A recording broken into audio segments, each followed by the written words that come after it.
Check. This is the same place where once Dr. Ambedkar stood and led the constitutional debates. I would like to thank the Nehru Yuva Kendra Sangathan as well as the Ministry of Youth and Affairs for helping a young boy from Haryana to come to this magnificent Central Hall of Parliament and share my views. I'll start. घर सजाने का तसव्वुर रखते हो, आओ पहले इस घर की मजबूत नींव रखी जाए. Greetings, ladies and gentlemen, and we have come a long way as in civilization. From Rig Veda and Samved to the longest written constitution of the world, from building Pushpak Vimans 4,000 years ago to building Miraj and Tejas today, from worshipping moon and Mars to today going to moon and Mars through Chandrayaan and Mangalyaan, we have come a long way as in civilization. Today, when I look at this topic, I see three aspects. What is a sustainable future for me? What is the role of youth? And how can we connect both of these together? Ecologically, ladies and gentlemen, the West has just started to learn the concept of living in harmony with nature. But as a civilization, we have been worshipping trees and eating on banana leaves for centuries. Today, as young people, it is important for us to take small steps. For example, today as youngsters, when rather than buying a 2500cc bike, we buy a 2500 rupees bicycle for a local travel. When you put that piece of plastic in the drain, and when as a civilization we understand the concept that nature has enough for your need, but not for your greed, will lead to an ecologically sustained nation. And when we have the resources, will lead towards a sustainable society, ladies and gentlemen. Today, we need to build a society that is sustainable and inclusive. It should include the doctors, it should include the soldiers, as well as the sweepers who clean this nation. Today, as we have surpassed China in terms of population, it becomes inevitable that we make educational and health infrastructure to sustain that population.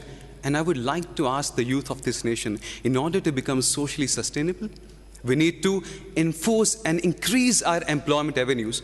Why should, as young people, we should only dream about becoming IAS officers, doctors and engineers in this nation of Mahatma Gandhi and vocational education? Why cannot I dream a nation in which through vocational education, a young Dalit boy from Gujarat becomes the leading shoemaker of the world? Why cannot I dream of a nation when a barber from Tamil Nadu becomes the hairstylist of Hollywood actors? And when through this entrepreneurship and skill development, our youth become job givers rather than job seekers, will lead a sustainable economy.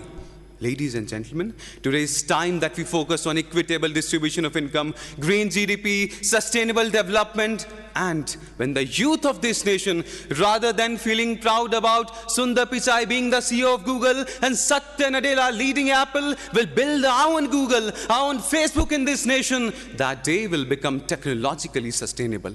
But ladies and gentlemen, all these three avenues are incomplete without a political structure that's unsustainable.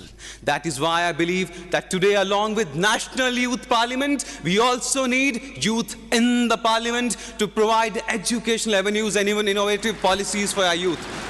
I believe that today, as we have Indian administrative services for our bureaucracy, we need to have an Indian political service for our politicians so that it can be sustained and engrossed with policy making. And good policies can be converted and transferred from one government to another, irrespective of their political policies.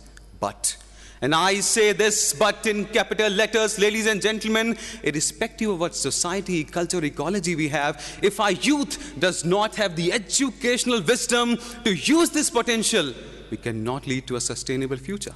Today, I live in a nation, unfortunately, ladies and gentlemen, where a cigarette which can kill you is sold openly, but when a girl has to buy sanitary pads, she has to hide them in black polythenes. Today, I live in a nation where it's been 77 years since the white man has left this nation, but we are still living in that inferiority complex, using fairness creams to whiten our skin, whiten our culture, whiten our education, whiten our standard of life. In this era of globalization, we need to understand as young people that I can wear an American shirt and a Polish pant and a German watch, but my identity, which is going to be decided by the education structure I've been part of, has to stay Indian, ladies and gentlemen.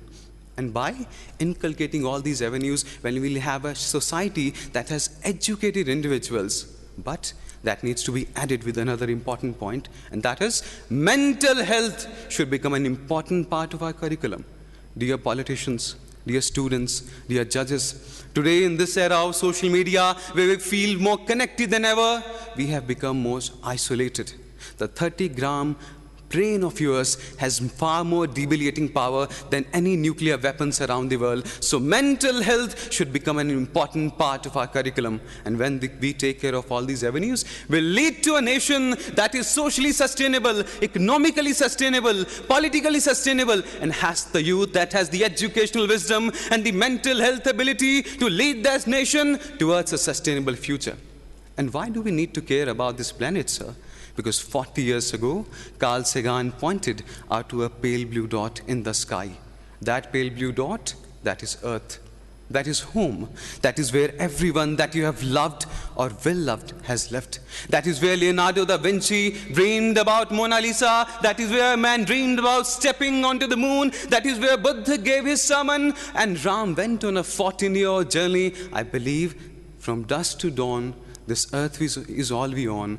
Let's protect it as if it's our own. And to conclude, this sustainable future is incomplete without the efforts of 1.45 billion Indians, as Dr. Abdul Kalam once rightly articulated, that great nations are not made by handsome people, but by those who can give their hands to some who require that. Thank you. Jai Hind.